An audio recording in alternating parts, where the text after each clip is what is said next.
Do we have too much government? We need to put people ahead of corporate profits. This system is so lopsided. This threat is a real threat to democracy. And I think that's really important. That's something we haven't been doing in this country for a long time.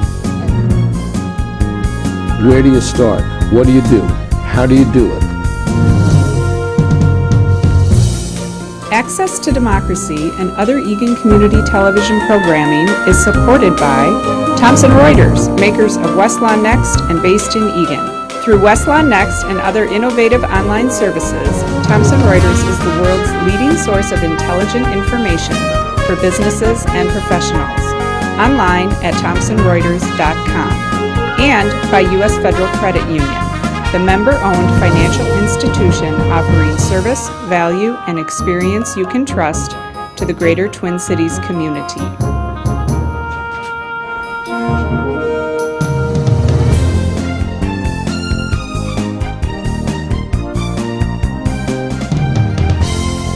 Welcome. We return with Access to Democracy. And we have a first-time guest, a gentleman I've known for several years, Chang Wang, who is a Chinese attorney. He's an American attorney. He's a law professor. He's a writer. But his real claim to fame is that his wife, Meng, is a terrific artist and curator. Absolutely. Is not true? It is true. It is true. And she has some really fabulous credits. So, you are a graduate of, in fact, we have all our interns here on camera and in the control room.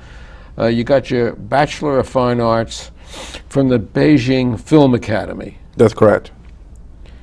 And then you got an MA from the American Art History. That's my second MA. Yeah, University of Illinois. Yeah, that's my second MA. So my first MA was from Peking University in From Beijing. Peking University. In Beijing, in comparative literature and cultural studies. And here you are, you're 21 years old, and you also are a lawyer. I'm actually double that, age. And yes, I thank you so much, Alan, for having me here. And I'm a big fan of you, Access to Democracy. And you are the You didn't have to say that. You're on the show now. I know. Okay.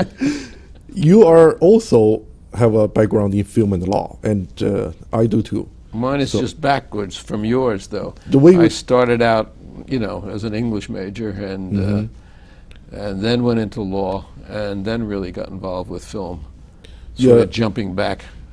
Yeah, it's I studied art and literature for 10 years, got 3 degrees from China, from United States, before I started my legal education. And in 2003, I came to the University of Minnesota Law School and graduated in 2006 and passed bar and began to work for Thomson Reuters. So yes. How long have you been with Thomson Reuters now? That's more than 6 years. I started in August 21st, 2006. Okay, and we know each other probably for at least 4 years. Yes. Yeah. Now, where were you born in China? I was born in Beijing, the capital of China. And your family, what did your folks do? Yes, both my parents are senior scientists for Academia Sinica, that's the National Academy of Science in China. And my father is a solid state physicist. My mom is an environmental chemist. So you'll probably don't see a lot of science and technology background on my resume, but actually there is plenty. That I was born and grew up in the Zhongguancun neighborhood, that is so-called the Silicon Valley of China. That we're Silicon Valley of China. Yes, thousands of science and technology, high-tech companies, and half of top China's university and technical colleges are located. Actually, the place I was born is on this, and also where my parents is still, residence is still on the same block as of Thomson Reuters intellectual property and the science office in Beijing. Small world department. Very small world, yes. Now, where did you meet Meng? We met in college. And I went to Beijing Film Academy, which is an exclusive film production school in China. I went there in 1991, majoring in screenwriting and critical theory. And Meng went to Department of Cinematography in 1992, and we met in late 1992. That's a long time ago. I can't believe it. We were negotiating at Minneapolis Community with actually an exchange program with Chinese screenwriting students, and unfortunately we hit on tough budget times here, and that sort of fell through. I don't know if it's possible for the future, but we were going to bring 34 Chinese students a year over here for the cinema program, and we were going to exchange with some of our students going over there. The one advantage that the Chinese students have is that they all speak English.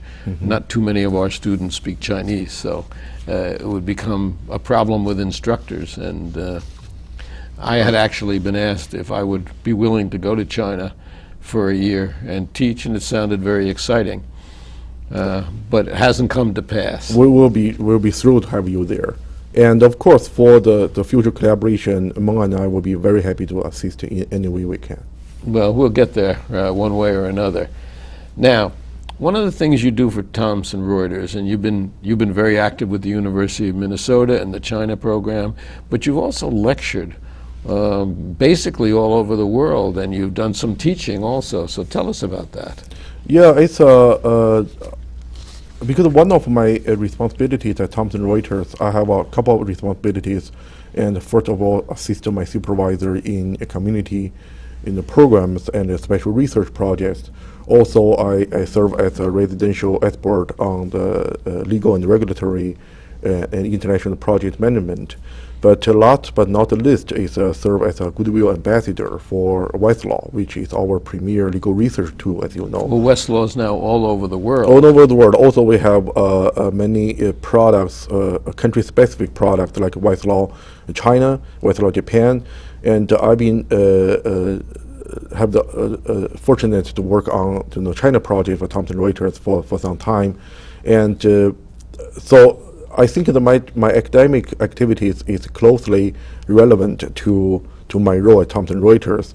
I'm the elected member of American Law Institute, ALI, as the second Chinese ever elected to this institution. I also Are you the first Chinese ever elected I'm to the ALI? second one. The I'm second, the second one, yes. To ALI. I'm a great friend of the first one too, yes.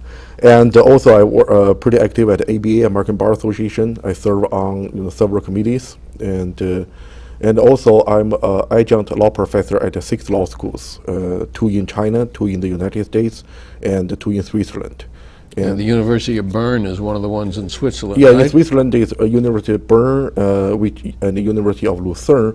Actually, I'm going to Lucerne again late March. And also I teach Chinese law and comparative law courses at the University of Minnesota and the William Mitchell College of Law.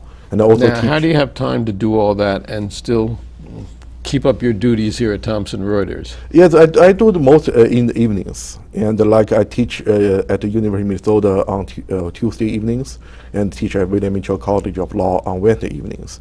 And the students energize me, and 2 hours, 3 hours teaching, and after teaching, I do not feel exhausted. Rather, I feel refreshed and energized, and I truly enjoy the That's usually the way I feel. Exactly. Not necessarily with these guys, but the give and take with students is really, really an important thing, and it really keeps you on the cutting edge. So I'm glad to hear that. Thank you. Meng is doing her own thing, really. Sometimes completely separate from you. Sometimes she's in other places in the country and in the world. Yeah, it's we used to travel together, but now things getting busier. That when I travel to Europe and she travels back to China, and so occasionally we work together very closely on some arts and community project for the university, and for the local galleries and museums. But sometimes we work on completely separate projects, because she is a full-time artist. Yes, she is, and a very good one. Thank you. There are quite a few Chinese students at the University of Minnesota now also, aren't there? Yes, quite a few, almost 3,000. Surprisingly, the University of Minnesota is the largest Chinese student and scholars community in North America. And very few people realize that. And the first Chinese student came to the U of M, I think it's about 1946, right after World War II. And now there are almost 3,000 Chinese students and scholars registered at the U of M. And they're in varied schools. They're not in any one particular discipline. Yeah, there are more. There's some in medicine and some in sciences and technology. Mm-hmm. When I came to the U of M in 2003, most Chinese students were graduate students, and very few in professional schools like law school, business school, and medical school. But now the student body has changed, that the majority of Chinese students at U of M are undergraduate students. And so probably 70% are undergraduate students. So these scattered in all the different colleges and schools. Well, that's good. And do most of them stay here? Do most of them get their degrees and go back to China? It's hard to say. You know, it's because it's sometimes the school lost track of them after they graduate. Undergraduate, because the large wave of undergraduate students from China is still something fairly new. And a lot of them, after they graduate from with a bachelor degree, they may go on a graduate school or professional education. So therefore, we can hardly to have an accurate statistic at this moment.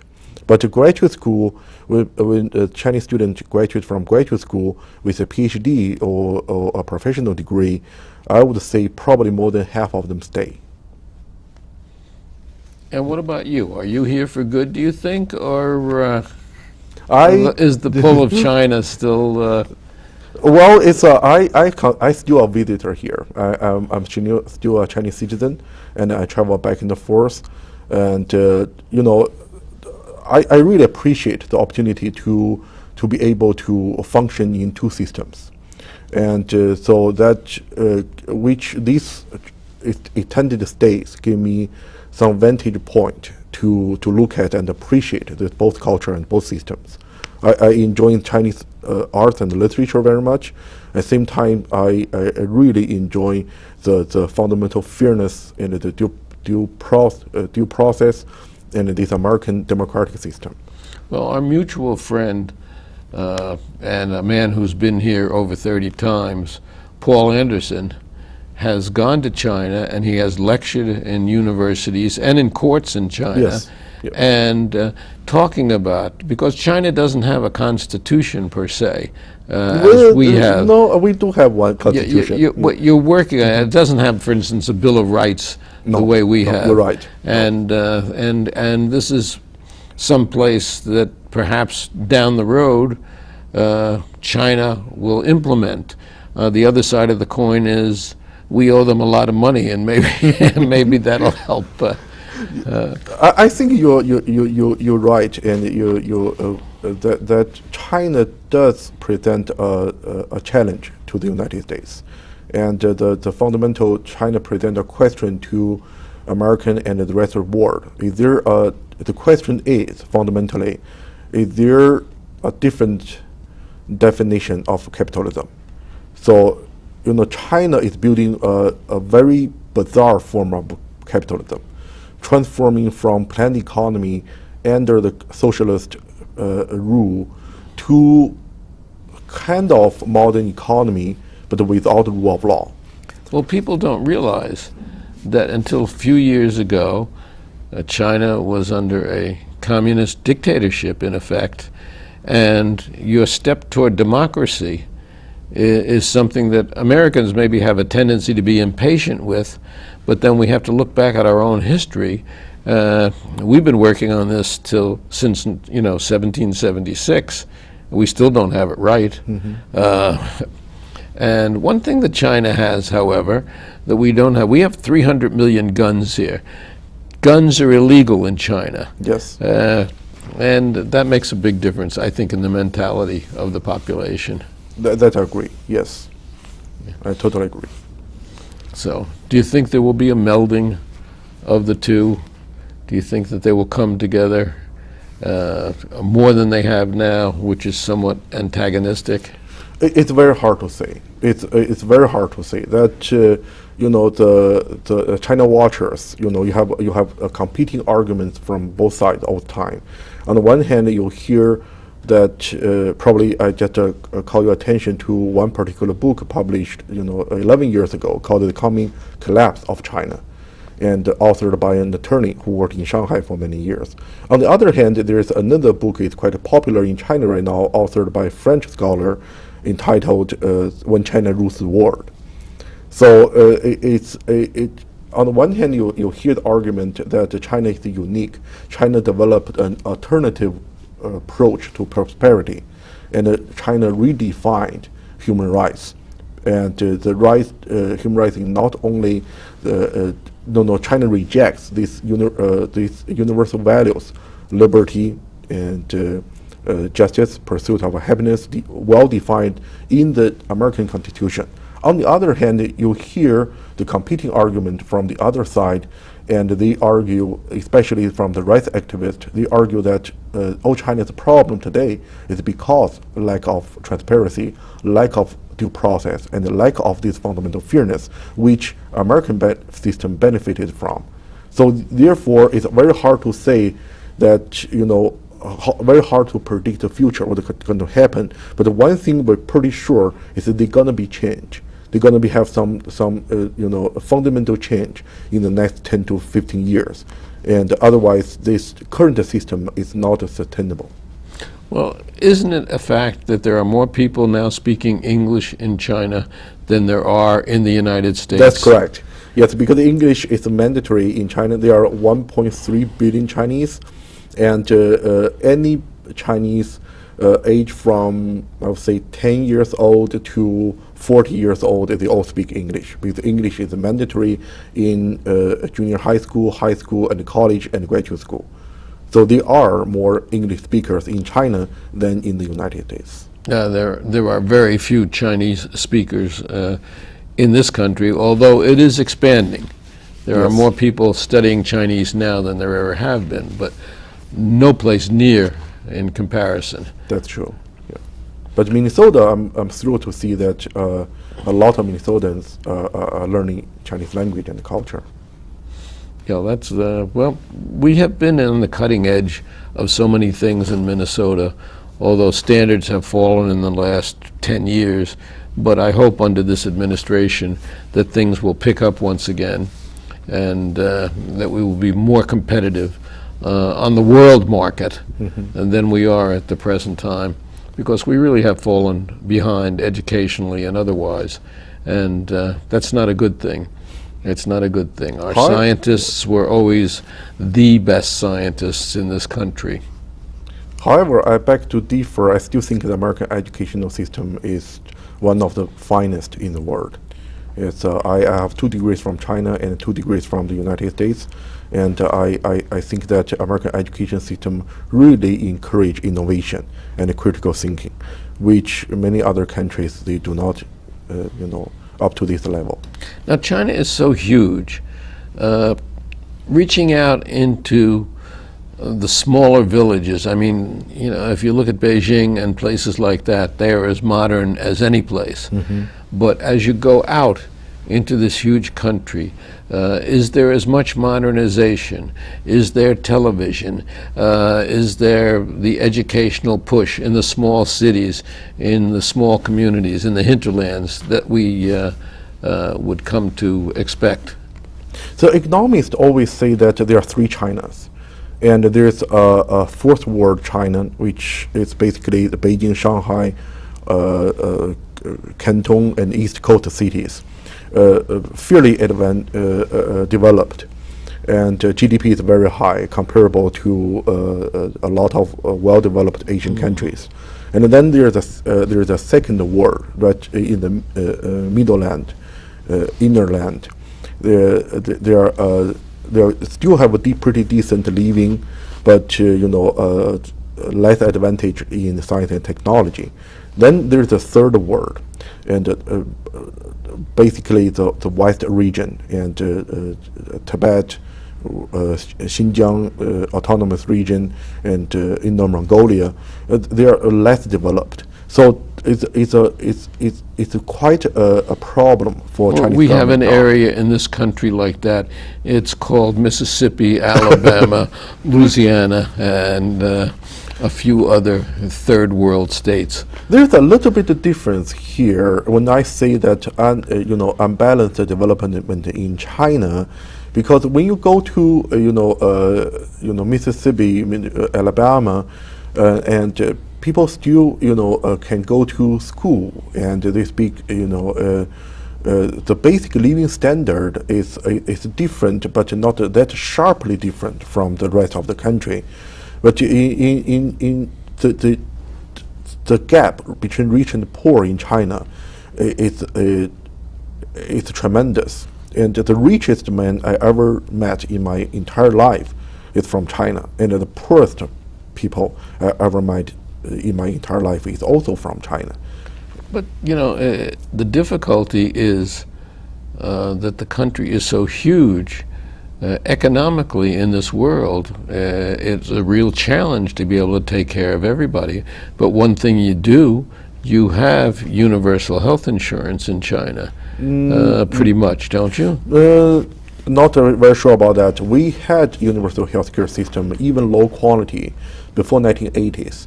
But after the economic reform starts, that there are the healthcare system largely has been privatized, and the healthcare system it become more and more for profit.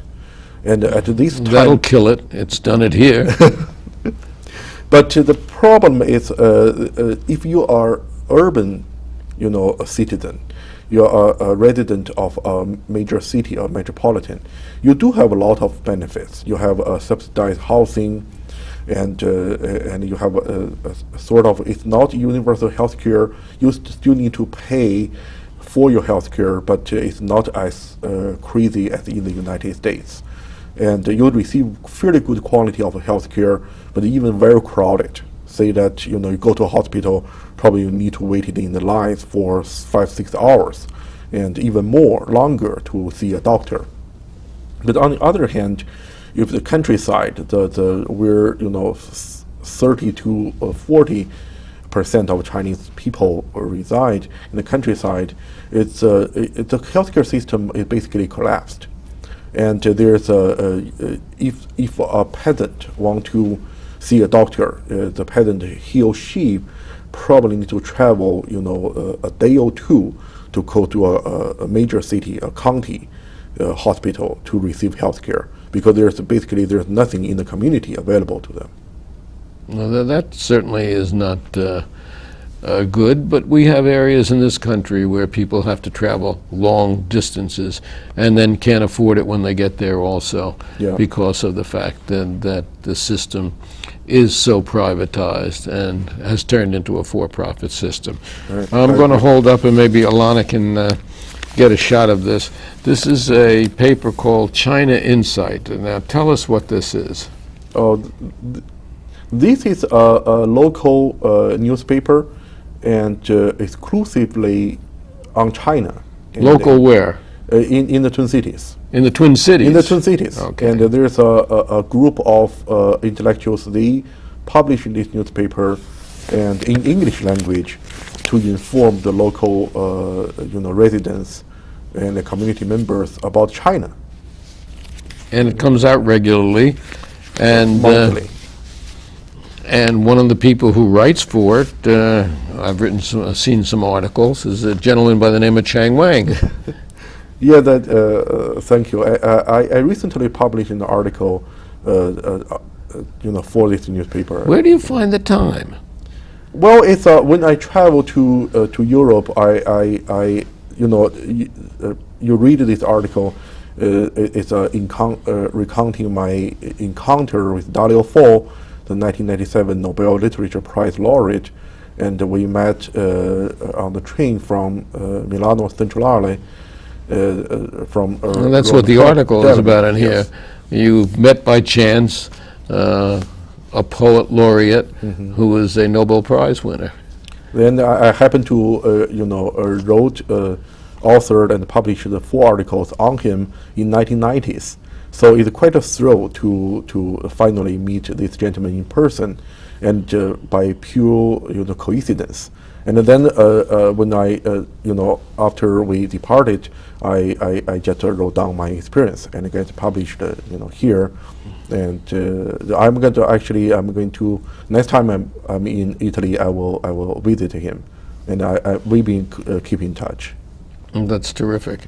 And as we wind down this half hour, what are your thoughts about the future of Chinese-American relationships? I think that these two countries have going to enjoy many benefits this collaborative relationship going to bring. That there are many there are much more similarities than differences.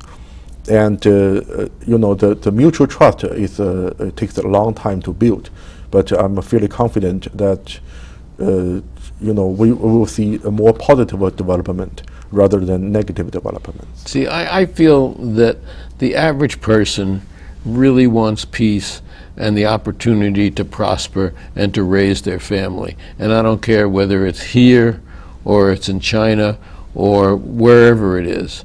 Somehow or other, when politicians get their hands on those ideals, they get tarnished, and that leads to conflagration, that leads to war, that leads to lack of understanding, and those are the things that I would dream that we could overcome in the future.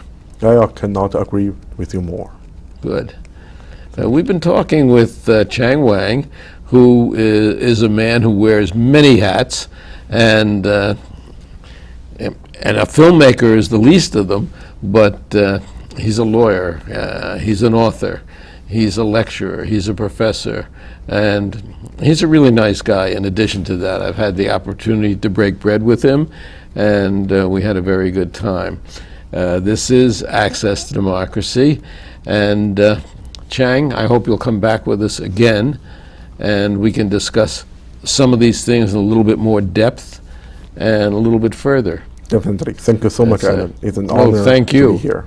Thank you. Thank you. And I want to just point out, if Alana can take a close-up, I want to remind people that we are negotiating right now with a Chinese publisher to put out My Name Was Toby inexpensively, so that it becomes more affordable to the people here. We put out this boutique publication, and unfortunately it's just, I think, too expensive for people to run out and buy the book at $32.50. So we're trying to bring it down to maybe $15.95 or something like that. This book was actually my companion Toby for 13 years, was with me every place, and after he died I found that he had kept a journal. So what I did was translate his journal and got this wonderful book out of it, and we hope that it'll be available soon on a more standard basis. And I want to thank you once again. Thank you very much. We all look forward to the book. Thank you.